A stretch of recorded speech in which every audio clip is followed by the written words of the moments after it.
Good morning all of you. आप सभी को मेरी तरफ से नमस्कार। लास्ट वीडियो में हमने बात की थी फर्स्ट ऑर्डर काइनेटिक्स के बारे में। आज की इस वीडियो के अंदर हम बात करेंगे class +2 chemistry chapter chemical kinetic, जिसके अंदर आज का हमारा टॉपिक होगा सेकंड ऑर्डर काइनेटिक्स और इससे ऊपर वाले ऑर्डर की काइनेटिक्स के बारे में बात करेंगे। तो चलो शुरुआत करते हैं आज की इस वीडियो की।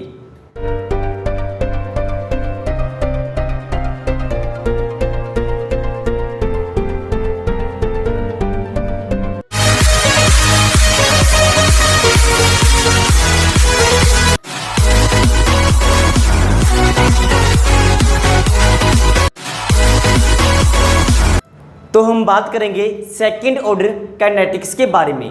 आपके पास कोई रिएक्टेंट जो बाद में किस में चेंज हो गया, प्रोडक्ट के अंदर, इसके अंदर जो रेट ऑफ रिएक्शन होगी इज इक्वल टू के ए की पावर 2 इसके बराबर होगी। इसके अलावा रेट ऑफ रिएक्शन को हम लिखेंगे is equal to negative D A upon D T.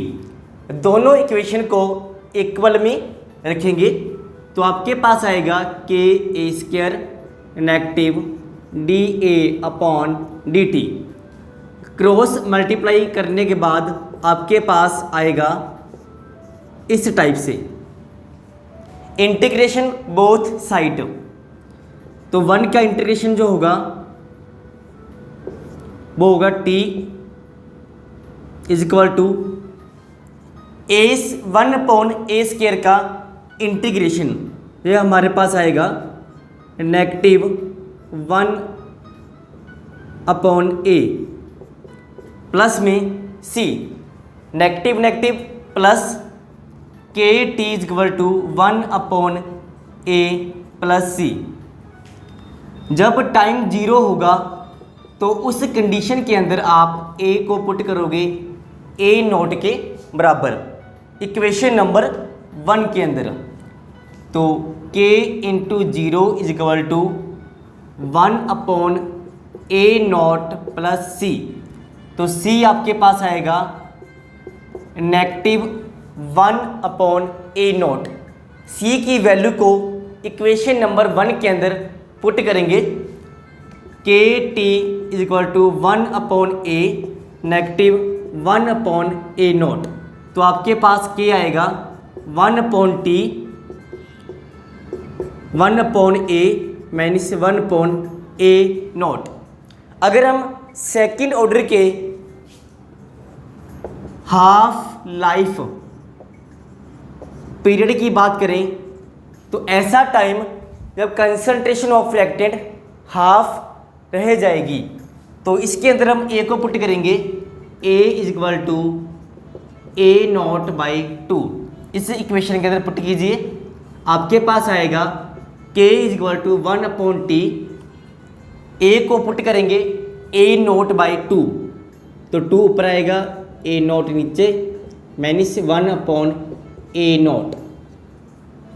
इसको सिंप्लीफाई करने के बाद आपके पास आंसर आएगा 1 upon T A not. k is equal to T into A not. इसमें जो t होगा उसको आप पुट करोगे t हाफ, तो t half is equal to 1 upon K A not. Half life period for second order kinetics is equal to 1 upon K into A not. इसके साथ ही हम सेकेंड ऑर्डर के अगर SI यूनिट की बात करें तो रेट ऑफ रिएक्शन का क्या होगा, SI यूनिट मोल पर लीटर सेकंड। K का हम निकालेंगे कंसंट्रेशन ऑफ रिएक्टेंट मोल पर लीटर का स्क्वायर। तो आपके पास आएगा मोल नेगेटिव L पॉजिटिव और second inverse SI unit of rate constant for second order reaction. तो इस तरह से आप सेकंड ऑर्डर का SI यूनिट भी निकाल सकते हो। आपके पास लास्ट में आया था के T is equal to 1/a minus 1/a naught. तो इसके अंदर ए नोट को लेकर जाएंगे लेफ्ट साइड, तो आपके पास आएगा 1/a इज इक्वल टू के T plus 1/a note. Compare करेंगे लीनियर इक्वेशन इन 2 वेरिएबल, तो आपके पास y होगा 1/a, इसमें c आपके पास होगा 1/a, m इसके अंदर होगा प्लस k और x होगा t टाइम। इसके ग्राफ की बात करें, time and concentration of reactant 1/a। इसके अंदर जो स्लोप होगा पॉजिटिव, इसका मतलब जो ग्राफ बनेगा वो इंक्रीजिंग ऑर्डर का बनेगा। इसमें जो इंटरसेप्ट की बात करें c is equal to 1/a naught, तो ग्राफ की जो स्टार्टिंग होगी 1/a नोट इस पॉइंट से होगी इन इंक्रीजिंग ऑर्डर, क्योंकि इसका जो स्लोप था प्लस k, प्लस का मतलब इंक्रीजिंग ऑर्डर। इसके साथ ही एक और ग्राफ बनाएं, rate of reaction is proportional to the a square. तो ग्राफ बनेगा concentration of reactant and rate of reaction के बीच में। ए स्केयर का मतलब इसका जो ग्राफ बनेगा वो लीनियर नहीं बनेगा, तो इसका जो ग्राफ बनेगा पैराबोलिक बनेगा। मतलब कंसंट्रेशन को इंक्रीज करने से रेट ऑफ रिएक्शन इंक्रीज होगी, but not according to the first order reaction.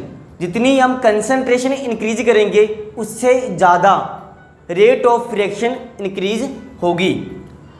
हम ऐसा भी बोल सकते हैं कि रेट ऑफ रिएक्शन की इंक्रीज होने की स्पीड कंसंट्रेशन ऑफ रिएक्टेंट की स्पीड से ज़्यादा होगी। इसके आगे अगर हम बात करें थर्ड ऑर्डर के बारे में, थर्ड ऑर्डर काइनेटिक्स के बारे में, तो आपके पास जनरल फॉर्मूला लिखोगे आप k is equal to 1/t। पहले हमारे पास था a माइनस a नोट, तो यहाँ पे क्या लगाओगे आप, सेकंड ऑर्डर के बाद थर्ड ऑर्डर के लिए यहाँ पे आएगा स्केयर। इसी तरह से अगर आपने फोर्थ ऑर्डर की लिखनी हो तो k is equal to 1/3t 1/a की पावर 3 a नोट की पावर 3 सो ऑन। तो इस तरह से आप किसी भी ऑर्डर ऑफ रिएक्शन के लिए k की वैल्यू को निकाल सकते हो। अगर हम n ऑर्डर की बात करें तो n ऑर्डर के अंदर आएगा k is equal to 1/n-1 t a की पावर n-1 a नॉट की पावर n-1। तो इस इक्वेशन के द्वारा आप k की वैल्यू को किसी भी ऑर्डर ऑफ रिएक्शन के लिए निकाल सकते हो। इसके आगे हम बात करेंगे हाफ लाइफ पीरियड के बारे में। अगर हम हाफ लाइफ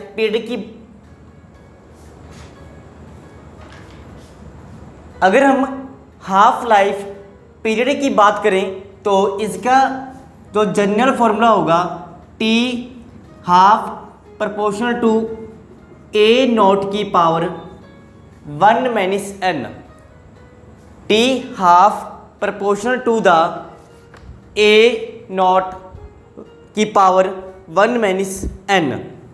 अगर हम इसके अंदर n को पुट करें 0 तो आपके पास आएगा 0 ऑर्डर काइनेटिक्स के लिए। T half is equal to A naught 1 minus 0, मतलब टी हाफ ए नॉट के प्रोपोर्शनल में होगा।